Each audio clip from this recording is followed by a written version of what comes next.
Hi hello ನಮಸ್ಕಾರ ನನ್ನ ಎಲ್ಲ ಯೂಟ್ಯೂಬ್ ಫ್ಯಾಮ್ಗೆ welcome back to my channel.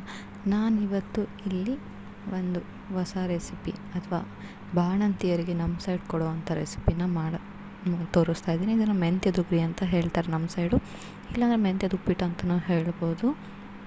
ಹೇಗೆ ಮಾಡೋದು ಅಂತ ತೋರಿಸ್ಕೊಡ್ತೀನಿ ಬನ್ನಿ. ಫಸ್ಟಿಗೆ ಇಲ್ಲಿ ಒಂದು ಪ್ಯಾನಿಗೆ ಆಲ್ರೆಡಿ ನೆನೆಸಿಟ್ಟಿರೋಂಥ ಬಟಾಣಿ ಕಡಲೆಕಾಳು ಇದನ್ನು ಹಾಕ್ಕೊಂಡಿದ್ದೀನಿ. ಹಾಗೆ 1 ಟೇಬಲ್ ಸ್ಪೂನ್, ದೊಡ್ಡ ಟೇಬಲ್ ಸ್ಪೂನಲ್ಲಿ 1 ಟೇಬಲ್ ಸ್ಪೂನ್ ಮೆಂತ್ಯ, ಒಂದು ಅರ್ಧ ಬಟ್ಲು ತೊಗರಿಬೇಳೆ, ಇಷ್ಟನ್ನು ಹಾಕಿ ನೀಟಾಗಿ ಬೇಯೋ ತನಕ ವಿಷಲ್ ತೊಗೋಬೇಕು. ಒಂದು 3-4 ವಿಷಲ್ ಆದರೂ ತೊಗೊಬೇಕು, ಆವಾಗಲೇ ಬೆಂದಿರುತ್ತಲ್ವ. ಹಾಗಾಗಿ ಒಂದು ಸ್ವಲ್ಪ ಉಪ್ಪನ್ನು ಕೂಡ ಹಾಕ್ಕೊಂಡು ಇವಾಗ ಲಿಡ್ ಕ್ಲೋಸ್ ಮಾಡಿ 3-4 ವಿಷಲ್ನ ತೊಗೋತಾ ಇದ್ದೀನಿ.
ಈಗ ಇಲ್ಲಿ ಕುಕ್ಕರ್ ಕೂಗಿ ಕೂಲ್ ಡೌನ್ ಆಗಿದೆ. ಹಾಗೆ ಕಾಳು ಕೂಡ ನೀಟಾಗಿ ಬೆಂದಿದೆ.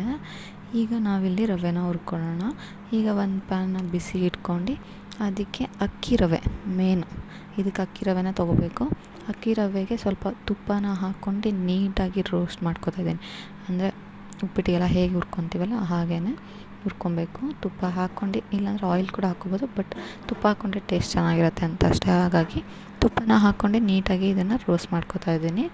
ಇದು ನಿಮಗೆ ತುಪ್ಪ ಹಾಕಿ ರೋಸ್ಟ್ ಮಾಡೋದ್ರಿಂದ ಅರೋಮನೂ ಚೆನ್ನಾಗಿರುತ್ತೆ, ಟೇಸ್ಟು ಕೂಡ ತುಂಬ ಚೆನ್ನಾಗಿರುತ್ತೆ. ಹಾಗಾಗಿ ಒಂದು 10-15 ಮಿನಿಟ್ಸ್ ನೀವು ಇದನ್ನು ರೋಸ್ಟ್ ಮಾಡ್ಕೊಂಬಿಟ್ರೆ ಆಗೋಯಿತು. ಇವಾಗ ರವೆನ ಒಂದು ತಟ್ಟೆಗೆ ಎತ್ತಿಟ್ಕೊತಾ ಇದ್ದೀನಿ. ಈಗ ನಾನಿಲ್ಲಿ ಇದೇ ಬಾಣಲಿಗೆ ಎಣ್ಣೆ ಜಾಸ್ತಿ ಬೇಕಾಗತ್ತೆ ಇದಕ್ಕೆ, ಯಾಕೆಂದರೆ ರವೆ ಬೇಯಬೇಕಲ್ಲ. ಹಾಗಾಗಿ ಒಂದು ಬಟ್ಲು ಆಯಿಲ್ನ ತೊಗೊಂಡು, ಒಂದು 100 ಗ್ರಾಮ್ಸ್ ಅಂತಲೇ ಹೇಳ್ಬೋದು, ಆಯಿಲ್ನ ತೊಗೊಂಡಿದ್ದೀನಿ. ಇದಕ್ಕೆ ಸಾಸಿವೆ ಜೀರಿಗೆನ ಹಾಕ್ಕೊಂಡಿದ್ದೀನಿ. ಹಾಗೆ ಬೆಳ್ಳುಳ್ಳಿ ಮೇನ್, ಇದಕ್ಕೆ ಒಂದು ಫುಲ್ ಉಂಡೆ ಬೆಳ್ಳುಳ್ಳಿನ ಹಾಕ್ಕೊಂಡು ನೀಟಾಗಿ ಫ್ರೈ ಆಗೋ ತನಕ ಫ್ರೈ ಮಾಡಬೇಕು. ಆಮೇಲೆ ಇದಕ್ಕೆ ಕರಿಬೇವಿನ ಸೊಪ್ಪು, ಇಂಗು ಹಾಗೂ ಒಣಮೆಣಸಿನ್ಕಾಯಿ ಹಾಕಿ ನೀಟಾಗಿ ಹುರ್ಕೊಬೇಕು. ಇದು ಹುರ್ಕೊಂಡಿದ್ದಾದಮೇಲೆ ಇದಕ್ಕೆ ಸಾಂಬಾರು ಪೌಡರ್, ಮನೇಲೇ ಮಾಡಿರೋಂಥ ಸಾಂಬಾರು ಪೌಡರ್ನ ಹಾಕ್ಕೊಂಡಿದ್ದೀನಿ. ಇದು ಖಾರಕ್ಕೆ ನಿಮಗೆ ಎಷ್ಟು ಬೇಕು, 4-5 ಟೇಬಲ್ ಸ್ಪೂನ್ ಹಾಕ್ಕೊಂಡಿದ್ದೀನಿ. ಹಾಗೆ ಇದು ಹಸಿ ವಾಸನೆಗೆ ಸಾಂಬಾರು ಪೌಡ್ರದ್ದು ಹೋದ್ಮೇಲೆ 1 ಟೇಬಲ್ ಸ್ಪೂನ್ ನೀರನ್ನು ಹಾಕಿ ಕುದಿಯೋಕೆ ಬಿಡಬೇಕಾಗತ್ತೆ. ಇದು ಕುದಿ ಎಣ್ಣೆ ಎಲ್ಲ ಮೇಲೆ ಬರುತ್ತಲ್ಲ, ಆವಾಗ ನಾವೇನು ಬಟಾಣಿ ಮತ್ತು ಮೆಂತ್ಯ ತೊಗರಿಬೇಳೆ ಎಲ್ಲ ಬೇಯಿಸ್ಕೊಂಡಿದ್ವಲ್ಲ ಅದನ್ನು ಹಾಕಿ ಒಂದು 5 ಮಿನಿಟ್ಸ್ ಬೇಯಿಸ್ಕೊಬೇಕು. ಮತ್ತು ಸ್ವಲ್ಪ ಉಪ್ಪನ್ನು ಹಾಕಿ, ಯಾಕೆಂದರೆ ಕಾಳುಗಳೆಲ್ಲ ಖಾರ ಇಟ್ಕೊಬೇಕು ಅಂತ. ಹಾಗಾಗಿ ಅಷ್ಟೇ. ಇದು ಕುದಿಯೋಕೆ ಬಂದಮೇಲೆ ನೀವು ನೋಡ್ಕೊಂಡು ನೀರನ್ನು ಆ್ಯಡ್ ಮಾಡ್ಕೊಬೇಕು. ರವೆ ಉದುರಾಗಿದ್ರೇ ಚೆಂದ, ಮೆತ್ತೆ ಆಗಿಬಿಟ್ರೆ ಚೆನ್ನಾಗಿರಲ್ಲ. ಹಾಗಾಗಿ ಇದನ್ನು ಒಂದು 5-10 ಮಿನಿಟ್ಸ್ ಬೇಯಿಸ್ಕೊಂಡಾದಮೇಲೆ ಇವಾಗ ನೀರು ಕುದಿಯುವಾಗ ನಾವೀಗ ರವೆನ ಶಿಫ್ಟ್ ಮಾಡ್ಕೊಳ್ಳೋಣ. ರವೆನ ಶಿಫ್ಟ್ ಮಾಡಿ ಲೋ ಫ್ಲೇಮಲ್ಲಿ ಬೇಯಿಸ್ಬೇಕು. ಆವಾಗ ಮಾತ್ರ ನೀಟಾಗಿ ಅರಳುತ್ತೆ. ಇಲ್ಲಾಂದರೆ ಹೈ ಫ್ಲೇಮಲ್ಲಿ ಬೇಯಿಸಿದ್ರೆ ಏನಾಗುತ್ತೆ, ಸೀದೋಗಿಬಿಡುತ್ತೆ, ಅರಳಲ್ಲ, ಆ ಥರ ಎಲ್ಲ ಆಗೋಗುತ್ತೆ. ಹಾಗಾಗಿ ಈಗ ರವೆನ ಹಾಕ್ಕೊಂಡು ನೀಟಾಗಿ ಲೋ ಫ್ಲೇಮಲ್ಲೇ ಬೇಯಿಸ್ಕೊಬೇಕು. ಒಂದು 15-20 ಮಿನಿಟ್ಸ್ ಬೇಯಿಸ್ಕೊಬೇಕು, ಅವಾಗ ನೀಟಾಗಿ ಅರಳುತ್ತೆ. ಬಟ್ ನೀವು ತಟ್ಟೆ ಕ್ಲೋಸ್ ಮಾಡಿ ನೀಟಾಗಿ ಬೇಯಿಸ್ಕೊಳ್ಳಿ. ತಟ್ಟೆ ಕ್ಲೋಸ್ ಮಾಡಿ ಬೇಯಿಸ್ಕೊಳ್ಳುವಾಗ ಅವಾಗವಾಗ ನೋಡಿ ತಟ್ಟೆನ ತೆಗೆದುಬಿಟ್ಟು ಕೈ ಆಡಿಸ್ಬೇಕು. ಆವಾಗ ಅಂದರೆ ತಳ ಹತ್ಕೊಳ್ಳಲ್ಲ, ಇಲ್ಲಾಂದ್ರೆ ತಳ ಹತ್ಕೊಳ್ಳೋ ಚಾನ್ಸಸ್ ಇರುತ್ತೆ.